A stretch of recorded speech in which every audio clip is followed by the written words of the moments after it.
O álcool me tirou a sensibilidade de ser um esposo decente, moralista, né? Um pai dedicado, um pai afetuoso, é um bom profissional. O álcool me tirou todas essas minhas qualidades, né?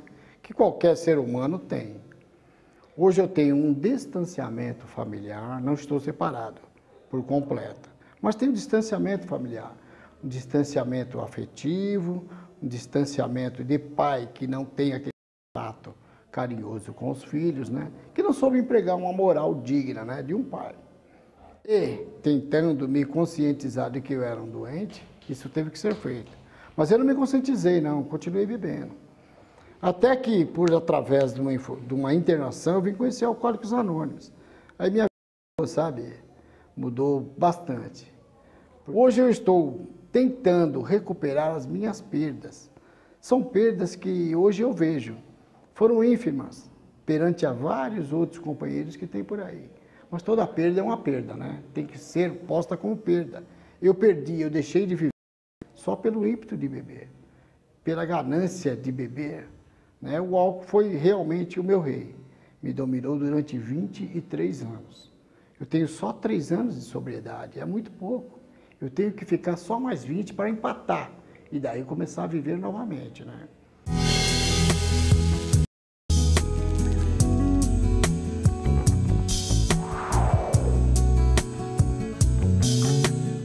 Olá, começa agora mais um Vida Nova, trazendo informações sobre as compulsões e a dependência química. Veja no programa de hoje. A relação entre alcoolismo e suicídio é discutida na nossa entrevista. Quando o tratamento em grupo é recomendado? Mediunidade e drogas. Existe alguma relação? Dr. Marcos responde suas dúvidas.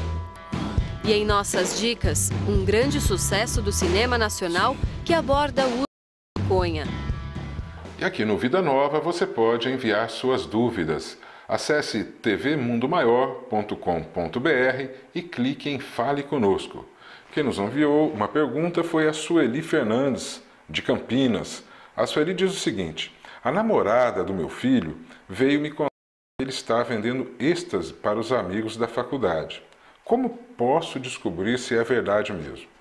Olha, Sueli, o melhor caminho é o diálogo, né? Você sentar com seu filho, mas um diálogo franco, sem pré-julgamento, né? Porque normalmente nós pais, quando sentamos para conversar com nossos filhos, nós já temos uma formada, já queremos criticar ou então educar de uma forma positiva. Seria interessante verificar o diálogo e, se verificar que é correta a informação, verificar também o motivo. Deve ter uma razão para que ele tenha iniciado. Então é importante você combater não só o fato de vender drogas, mas a razão que o levou a isso. Porque ele pode deixar de vender drogas e fazer uma outra coisa tão ruim para ele, para a vida dele, quanto vender drogas, se você não extirpar, não combater o motivo que o levou a isso, tá certo? Então um diálogo franco, aberto, tranquilo, tenho certeza que você vai resolver esse problema.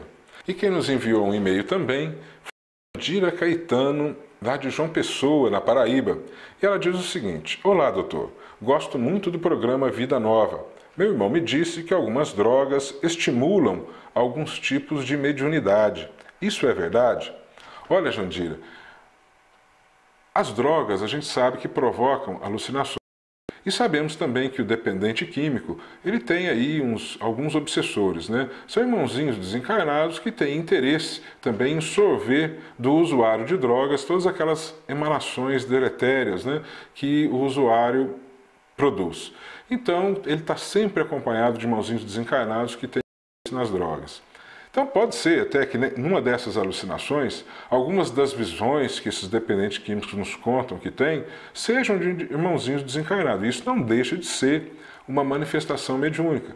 Pode ser até que alguns desses irmãozinhos, no que falam, no que dizem, quando estão, principalmente na discussão familiar, tem ali sim um componente obsessivo que seria um efeito mediúnico dessa informação. O que nós não podemos fazer é confundir essa mediunidade, essa manifestação mediúnica que pode ocorrer não só com relação às drogas, mas em qualquer setor da vida do ser humano, com a mediunidade da forma como nos ensina a doutrina espírita, que aquela mediunidade vivificada pelo médium de acordo com os ensinamentos do Mestre Jesus, que a pessoa se prepara para exercitar a sua mediunidade em prol de outrem, em prol da sua própria evolução, para a busca do conhecimento, para a busca da evolução. Então, a mediunidade não é algo inventado pela doutrina espírita. Ela existiu sempre, de todos os tempos, e sempre existirá. Muito pelo contrário, outras religiões também utilizam a mediunidade. E até na não religião também existe, na vivência não religiosa também, efeitos e manifestações mediúnicas. Então, o que nós não podemos confundir é a possível comunicação mediúnica, o efeito mediúnico no usuário de droga, com a mediunidade que é exercitada dentro da casa espírita, de acordo com os ensinamentos do Mestre Jesus, tá certo? Então, algumas pessoas buscam algum tipo de droga, algum tipo de substância para tentar um efeito mediúnico, tentar uma manifestação mediúnica. Isso, de acordo com o ensinamento da doutrina espírita, é uma conduta completamente equivocada, tá certo? É muito importante que nós deixemos isso claro.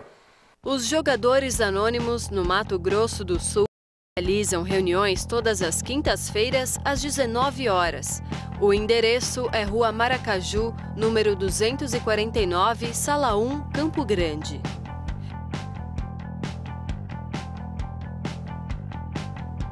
Qual é a relação entre o alcoolismo e os casos de suicídio? Veja agora na entrevista. Olá, programa Vida Nova. Hoje aqui entrevistando Carlos, um voluntário do CVV, o Centro de Valorização da Vida.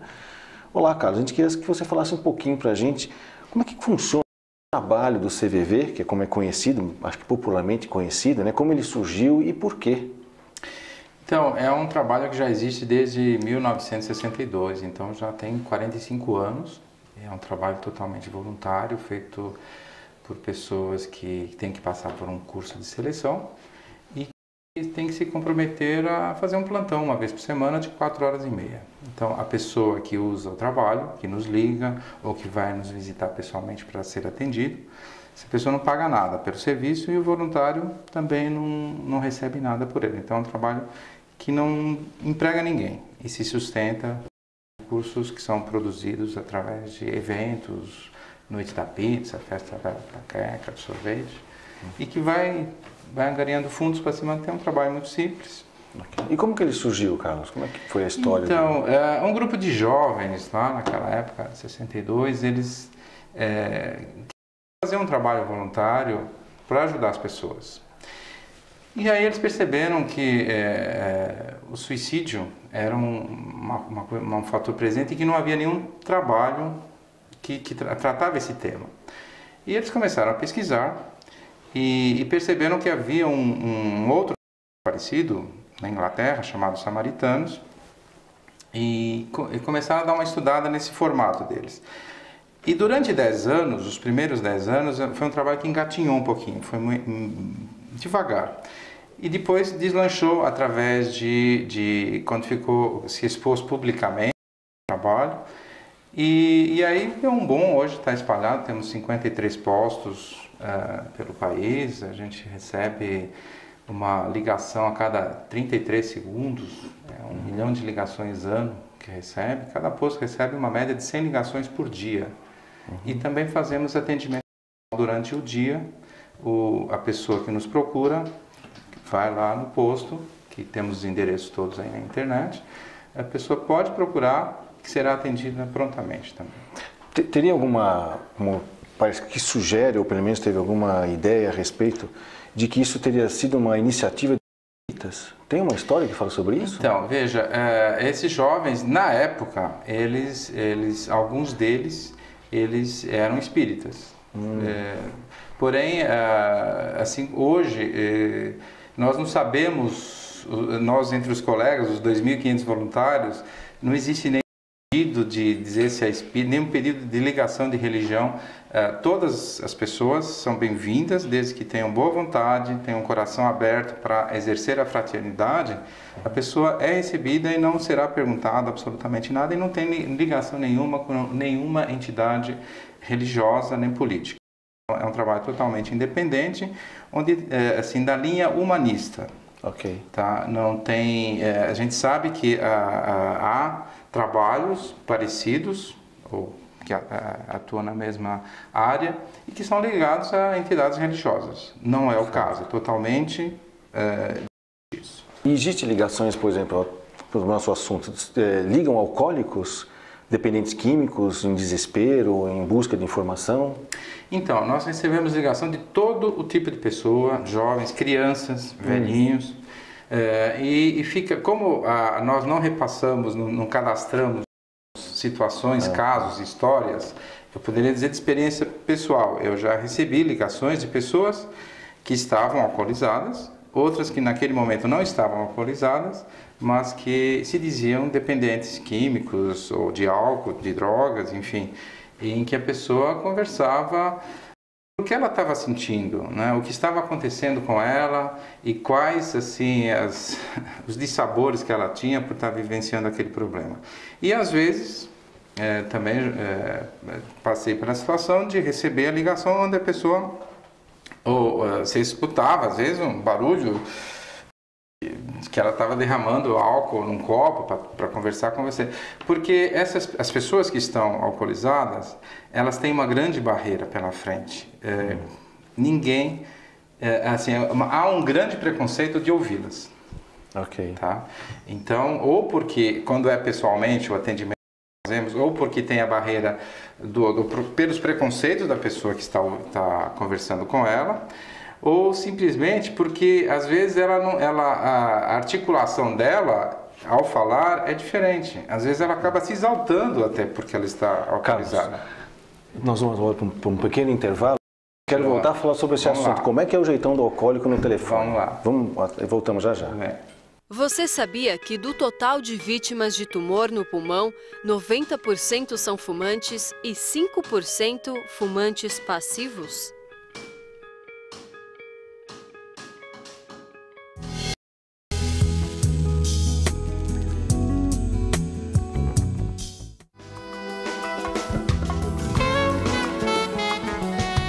Oi pessoal, quem está falando é o Marcos. Você é empresário, você é pessoa física, você é profissional liberal, venha conhecer as obras da Casa André Luiz. Faça como eu, participe dessa jogada.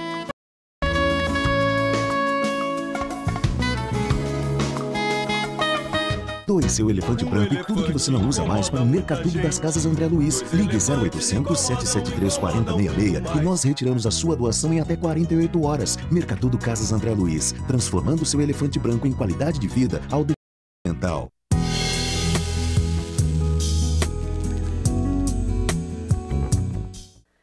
Você sabia que fumar mata mais americanos a cada ano do que álcool, cocaína, crack, heroína, homicídio, suicídio, acidentes de carro, incêndios e AIDS combinados? De volta ao programa Vida Nova, entrevistando o Carlos, voluntário do CVV, o Centro de Valorização da Vida. Ele estava contando para a gente como é que é o jeitão, né, do que eles chamam de pessoas. As pessoas que ligam para o CVV não tem denominação específica, não são dadas, mas nós estamos perguntando como que o CVV percebe, recebe, entende ou vê os alcoólicos quando ligam. Conta pra gente mais a sua experiência. A gente sabe que existe uma limitação para que a gente possa ter um diálogo com uma pessoa que está ou drogada ou alcoolizada. Tá? Porque o diálogo pode ficar complicado. Quando a pessoa está levemente alcoolizada, há pessoas, os limites de cada um são muito complicados nessa área. Então, assim, eu vou falar da minha experiência. Às vezes em que eu conversei, eu nunca tive dificuldade, nunca precisei desligar ou pedir para que fosse desligado, interromper uma ligação, porque a pessoa estava ou com uma alcoolizada ou drogada, enfim. Porque essa pessoa, muitas vezes, ela se surpreende quando percebe que tem alguém que percebe que ela está alcoolizada e não se recusa a falar com ela. Então, de uma certa maneira, já é um primeiro passo para uma boa conversa, porque a pessoa percebe que está sendo acolhida, como ela é.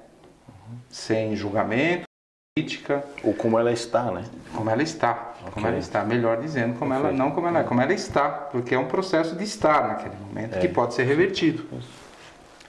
E ela se surpreende. E ela se surpreende, então, no decorrer da ligação, e as ligações às vezes demoram 1 hora, 2 horas, pode demorar. Né? Esse nível alcoólico ele vai caindo. E a pessoa então começa a ficar sóbria, quando às vezes não bebe. A gente escuta às vezes o barulho do líquido indo no copo lá onde ela está bebendo, ela deixa tomar um gole, coisa do tipo. Mas ela se surpreende e ela começa a falar de si, e às vezes até sem tantos freios quanto uma pessoa que está sóbria acaba falando. Então ela começa a falar das suas dores interiores, começa a se abrir muito mais às vezes, e ela começa a fazer essa viagem interior, essa reflexão, que faz com que essa é a essência do trabalho, com que ela muitas vezes ela faça um autodiagnóstico, né? O que está errado, o que a levou a isso, né? O que está doendo naquele momento, né? Como é que ela se vê ao perceber que os outros a discriminam.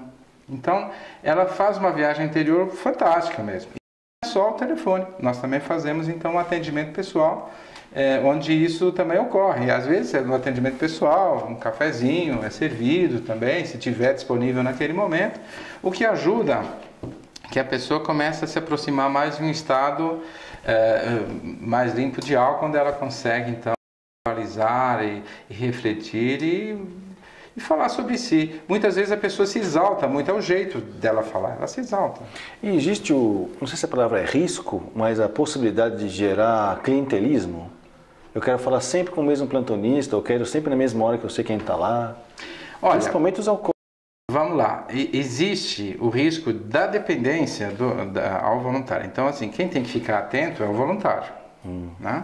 O que é que ele tem que fazer? Ele tem que agir sempre da mesma maneira, onde ele vai estar apegado à pessoa, à emoção daquele momento. Ela não vai arquivar na sua memória aquela pessoa, aquele caso, aquela situação. Tem que haver um relacionamento com a facilitação do desabafo, é só isso. E para fazer o curso? Então, os postos, eles há uma rotatividade natural em função da disponibilidade das pessoas, porque muda de emprego, muda de cidade, então os voluntários acabam entrando e saindo.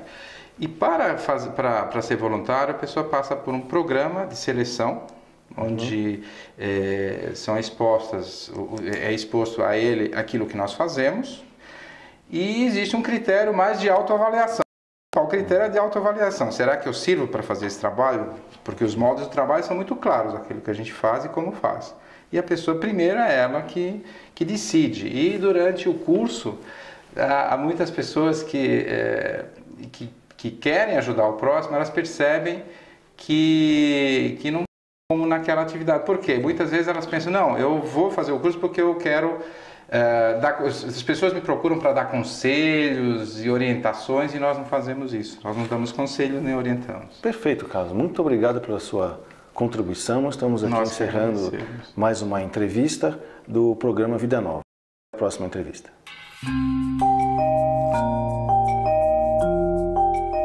Depois do livro Nosso Lar, que já tem bastante tempo entre nós espíritas, nós sabemos que todo alcoólatra, ele já é normalmente um suicida. Um suicida inconsciente, porque apenas utilizando o álcool, ele está, no mínimo, diminuindo a sua capacidade, a sua longevidade. Ele vai estar diminuindo a sua vida.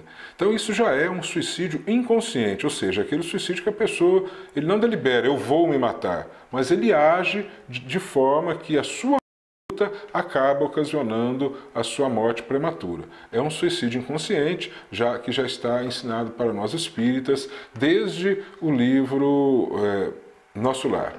Agora, o alcoolismo pode facilitar em muitas situações o suicídio consciente, isso não tem dúvida. Muitas pessoas que pensam, têm esse pensamento de suicídio, que a gente sabe que tem um componente obsessivo muito grande quando esse pensamento ocorre, essas pessoas acabam se utilizando do álcool ou de outras substâncias que alteram o humor, alteram a consciência, para facilitar, para criarem, dizem eles, coragem, entre aspas, para conseguirem ultimar o suicídio. Então, o álcool realmente acaba facilitando para essas pessoas. O que nós poderíamos fazer é tentar conscientizar o alcoólatra, tentar conscientizar os usuários de qualquer outro tipo de droga, nos momentos em que eles estão sóbrios, mostrando para eles o que eles estão fazendo da vida, que estão prejudicando a sua vida, tentando levar para eles o ensinamento do Mestre Jesus, do amor, e mostrando para eles que o próprio Mestre nos disse: das ovelhas do meu Pai, nenhuma se perderá. Então, para ele também, a felicidade o está esperando. Nossa dica de hoje é o livro Vício da Perfeição, Compreendendo a Relação entre Distúrbios, de Marion Woodman. Esta obra explora temas como a bulimia, anorexia e obesidade, apresentando diversos casos clínicos e fazendo relações com a mitologia, literatura e psicologia. Outra sugestão é o filme brasileiro Bicho de Sete Cabeças. O ator Rodrigo Santoro interpreta um jovem internado pelo pai em um manicômio por ser usuário de maconha. Vencedor de vários prêmios, Bicho de Sete Cabeças ainda conta com Cássia Kiss, Otton Bastos e Caco Ciocler no elenco. Você sabe quais são as vantagens do tratamento em grupo? Confira a matéria e descubra as vantagens desse tipo de tratamento. Viver em grupo sempre foi uma necessidade da sociedade. Com o tempo, esses agrupamentos foram passando por adaptações, mas essas divisões permaneceram como forma de garantir a continuidade da existência humana.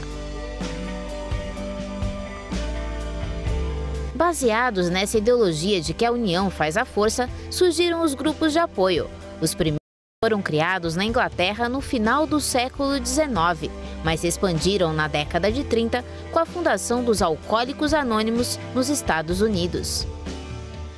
O A surgiu em 1935. Na realidade, o corretor da Bolsa de Valores ele já tinha parado de beber desde novembro. E ele tinha, durante esse espaço de tempo, parado e o que mantinha ele parado era conversar com outros alcoólatras. Então, de novembro até maio, ele se manteve firme. Aí ele teve que voltar às atividades dele, melhorou fisicamente, teve que voltar às atividades dele, aí, de repente, ele teve que ir numa viagem de negócios, né? Então, ele fazia abordagem com os bêbados de Nova York, da região que ele conhecia ali em Nova York. Então, nunca deu certo de nenhum bêbado parar, mas só do jeito dele falar com o bêbado, aquilo ajudou com que ele não bebesse.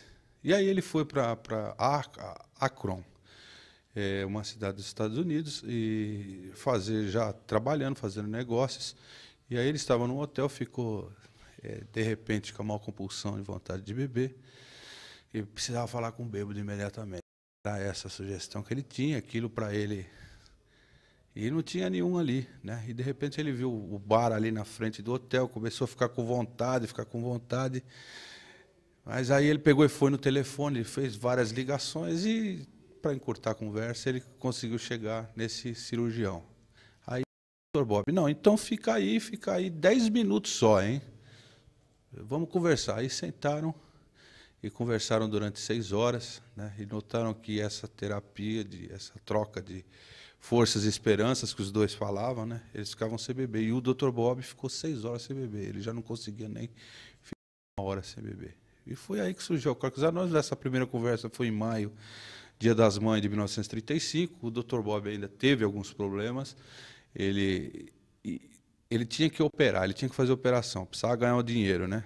E muito trêmulo, em 10 de junho de 1935, uma garrafa de cerveja para ele e falou: Tó, pare com a sua tremedeira, beba e vá operar. Aquele foi o último gole do Dr. Bob. Então, a partir daquele dia, a gente marca a fundação de Alcoólicos Anônimos no mundo inteiro, 10 de junho de 1935. Há grupos de anônimos voltados para todos os fins, desde o tratamento de dependência química a problemas emocionais e de saúde. O que realmente importa são os benefícios que a troca de experiências pode proporcionar aos participantes de superar as dificuldades. A equação é dividir para somar. Em primeiro lugar, o primeiro benefício que eu senti foi logo no primeiro dia, que eles falaram para a pessoa mais importante na reunião. E eu fiquei imaginando, pensando, por que a pessoa era a pessoa mais importante?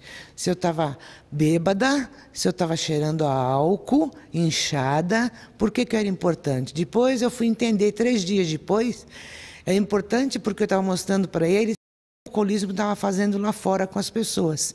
Embora o anonimato preserve a identidade dos frequentadores, compartilhar experiências com outras pessoas que vivenciam o mesmo problema tem gerado resultados positivos.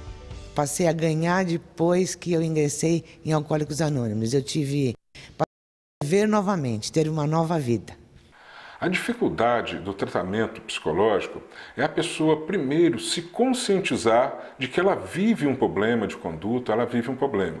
Então, nós temos uma natural resistência a aceitarmos que nós temos um equívoco na nossa conduta. E aí, quando nós vamos para o tratamento em grupo, de repente, lá algum dia, alguém do grupo se levanta e conta uma história que, coincidentemente, é quase que igualzinha à nossa. E ali está a vida, trabalhando para nos ensinar, mostrando o nosso equívoco na outra pessoa, formando aquele espelho, né? Aquela sombra de que nos dizia calma. A pessoa espelho, ela nos mostra o problema que está em nós. Como nós negamos inclusive de olhar para dentro do nosso próprio interior, o problema nos vem de fora, através de uma outra pessoa. Aprendendo lá, nós vamos aplicar na nossa vida e vamos vencer o problema. Essa é a grande chave do tratamento em grupo que facilita, né, a vitória de todos nós. O Grupo DASA de Florianópolis promove reuniões todos os sábados às 18 horas, na Catedral Metropolitana, que fica na rua Arcipreste Paiva, número 70. Assistiu ao Vida Nova, uma produção da TV Mundo Maior que se mantém no ar graças à ajuda do Clube Amigos da Boa Nova. Colabore com a divulgação do Espiritismo e associe-se, ligando para 0800 12 18 38. 0800 12 18 38. Muito obrigado pela sua presença e até o próximo programa Vida Nova.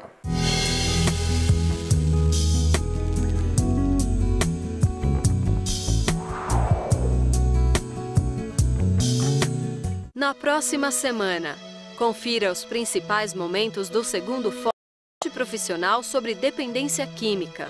Continue em sintonia com a TV Mundo.